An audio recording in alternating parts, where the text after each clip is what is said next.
Hi friends, welcome to YouTube channel MALogics with a mind-cracking math problem, which is 5 minus 1 parenthesis 5 minus 1.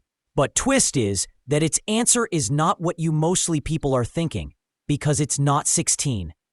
Ever thought math could be dramatic?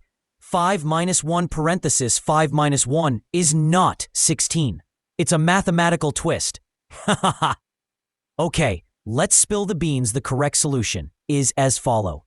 Here are 2 subtractions and 1 parenthesis.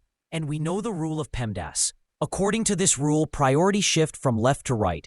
So parenthesis has higher priority than the subtraction. So we do this parentheses first. Write these numbers as it is, 5 minus 1. And inside tis parenthesis 5 minus 1 equals 4. Now here again, according to PEMDAS rule, multiplication has first priority. Then the subtraction, so 1 times 4 equals 4. In next step, this 5 minus 4 equals 1. Done. This is our correct and final answer to this given problem.